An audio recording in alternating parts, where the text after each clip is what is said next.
جب جو ہے نا ان کے سامنے یعنی کہ بات کرو. یہ تب آیت جب نازل ہوئی تھی نبی پاک صلی اللہ علیہ وسلم سے لوگ بات کرنے جایا کرتے تھے. تو دربار نبی میں جب دربار و رسالت کا ادب و احترام اللہ تعالیٰ نے لوگوں کو سکھایا کہ آپ جو ہے نا کس طریقے سے نبی پاک صلی اللہ علیہ وسلم سے مخاطب ہو سکتے ہیں. ٹھیک ہے.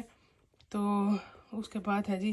اور نمبر 4 پہ جو آیت ہے اس کا ترجمہ یہ ہے، یہ دیکھیں جی، تمہیں خبر نہ ہو جائے جیسے آپ لوگوں کے اعمال جو ہے نا وہ حقارت نہ ہو جائیں. تو یہ اس کی تفسیر یہ ہے کہ اس آیت میں حضور اکرم صلی اللہ علیہ وسلم کا جلال و کرام اور ادب و احترام اور تعلیم فرمایا گیا. یعنی اللہ تعالیٰ نے ہمیں بتایا کہ کس طرح سے نا آپ نے ادب و احترام کرنا ہے، اور حکم دیا گیا کہ ندا کرنے میں ادب کا پورا لحاظ رکھیں. جیسے آپس میں ایک دوسرے کو نام لے کر پکارتے ہیں اس طرح نہ پکاریں، بلکہ کلمات ادب و تعظیم و توصیف و تکریم و القاب و عظمت یعنی کہ اچھے اور پیارے ناموں کے ساتھ ادب و احترام کے ساتھ جو ہے نا وہ عرض کیا کرو. یعنی بات کریں آپ جو بھی کریں، اور عرض کرنا ہو تو ترک ادب سے نیکیوں کے برباد ہونے کا اندیشہ. یعنی کہ اگر آپ بدتمیزی سے بات کریں گے یا اونچی آواز میں بات کریں گے نا تو آپ کی نیکیاں اور آپ کے سارے اعمال جو ہیں وہ ضائع ہو جائیں گے. تو شان نزول ہے یہ جو آیت نازل ہونے کا، شان نزول اس کو کہتے ہیں کہ کیوں کب نازل ہوئی اور کیا وجہ تھی. حضرت ابن عباس رضی اللہ تعالیٰ عنہما سے مروی ہے، یعنی کہ روایت کی جاتی ہے کہ یہ آیت ثابت بن قیس بن شماس کے حق میں نازل ہوئی. انہیں ثقل سماعت تھا، یعنی کہ وہ اونچا سنتے تھے. اونچا سننا یعنی کہ وہ آہستہ آواز نہیں سن سکتے تھے، اونچا سنتے تھے، اور آواز ان کی اونچی تھی. یعنی کہ وہ اونچا خود سنتے تھے نا، تو وہ جب بات کرتے تو ان کی آواز اونچی ہو جاتی تھی. ٹھیک ہے. تو بات کرنے میں آواز بلند ہو جایا کرتی تھی ان کی. جب یہ آیت نازل ہوئی تو حضرت ثابت رضی اللہ تعالیٰ عنہ اپنے گھر میں بیٹھے رہے. یعنی کہ جب یہ آیت آئی نا کہ آپ جو ہے چلا کر بات کرتے ہوں تو ان کو پتہ تھا کہ میں اونچی آواز میں بات کرتا ہوں نا، تو یہ آیت جو ہے نا میرے لیے نازل ہوئی ہے کہ مجھے اللہ تعالیٰ نے جو ہے نا وہ ڈانٹا ہے کہ اس طرح سے کہ تمہارے عمل جو ہے وہ ضائع ہو جائیں گے اور تم اونچی آواز میں چلا کے نبی پاک صلی اللہ علیہ وسلم سے بات کرتے ہو. تو وہ گھر میں بیٹھے رہے اور کہنے لگے کہ میں اہل نار میں سے ہوں، یعنی کہ میں اب تو جہنمی ہو گیا ہوں. نار جو ہے وہ آگ کو کہتے ہیں، تو میں اہل نار میں سے ہوں، یعنی میں اب جہنمی ہو گیا ہوں.